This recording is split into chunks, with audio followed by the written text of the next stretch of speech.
So, what if you could build an invisible, impenetrable shield over the entire United States? Something that could stop any aerial attack. It honestly sounds like something straight out of science fiction, right? Well, it's the goal of a very real and very controversial presidential initiative called the Golden Dome for America.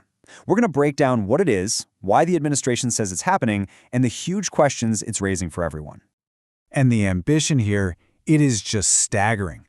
The official goal, right from the Department of Defense, is to protect the nation from aerial attacks from any foe. And you got to pay attention to that word, any. This isn't just about rogue states with a handful of missiles anymore.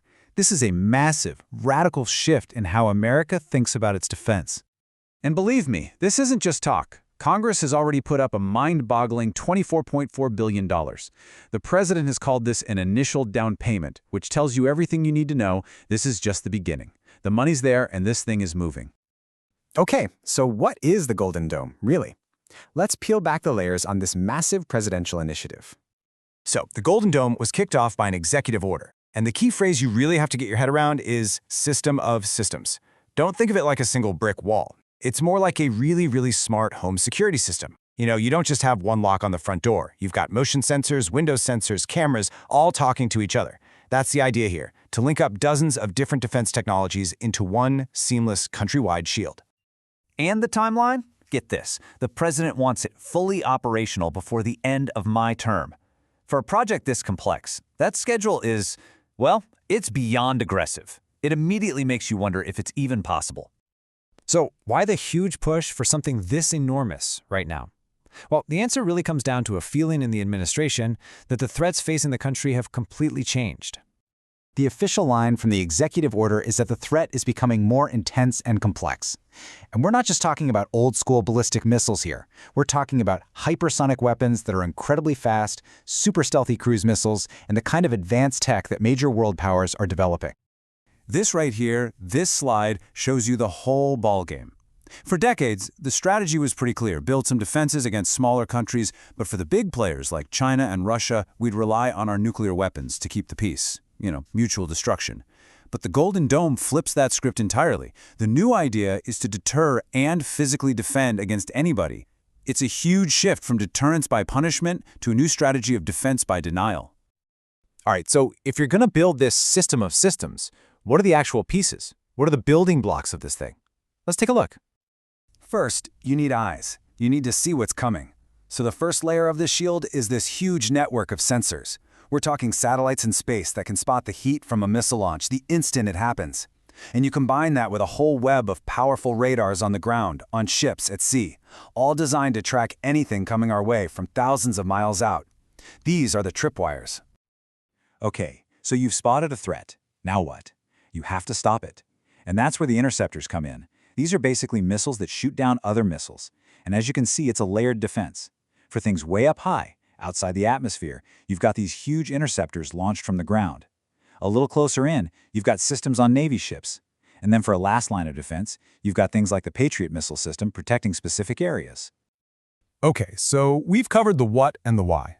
But you can imagine, a project this huge is kicking up some massive debates in Washington. Let's dig into the 4 biggest questions Congress is trying to figure out right now. First up, and it's always the big one, isn't it? A simple question. How much is this thing actually going to cost us? The official price tag, coming straight from the administration, is $175 billion. Now, that's an absolutely enormous number, and it might just be the starting point. Yeah, see, that's not the only number floating around. Not by a long shot. Some outside analysts are putting the estimates way, way higher, some even reaching into the trillions of dollars. That's especially true if you start adding in really advanced stuff like interceptors based in space. And you know, history tells us that these big missile defense programs have a habit of going way over budget. But, okay, let's put the sticker shock aside for a second. There's an even more basic question here. After all that spending, will this thing actually work?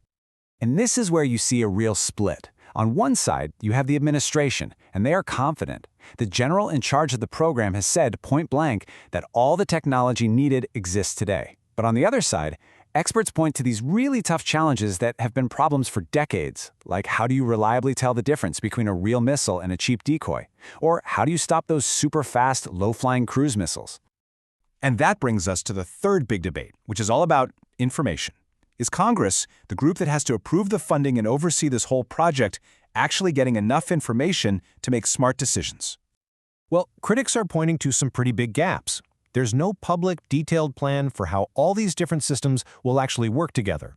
A key meeting with industry was pushed back, and there are even reports that officials are being told not to talk about it in public. So you can see why some in Congress feel like they're being asked to write a massive check for a project they don't fully understand. And this brings us to our fourth and maybe the deepest question of all. It's not about money, it's not about tech, it's about global strategy. Could building this shield actually make the world a more dangerous place? The main worry here is something called strategic stability. For decades, the peace between nuclear powers has been kept because everyone knew that nobody could actually win a nuclear war. But what happens if one country thinks it has a perfect shield? It could make them feel safe enough to launch a first strike, and that could really unnerve competitors like China and Russia, maybe even kick off a brand new arms race to build even more advanced weapons just to beat the shield.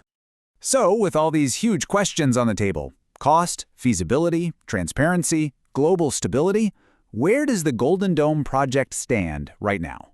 Let's look at what's next. This timeline really shows you how fast this is all moving. The executive order was signed, that initial chunk of money is already there, and the program manager is in place. The real fight is happening right now in Congress, where the future of the Golden Dome is going to be hashed out in the big defense spending bills. Which leaves all of us with the big question at the heart of this entire debate. Is the Golden Dome for America the key to an impenetrable shield, something that can finally guarantee the nation's safety? Or is it a trillion-dollar gamble with risks, technological, financial, and strategic, that we're only just starting to wrap our heads around?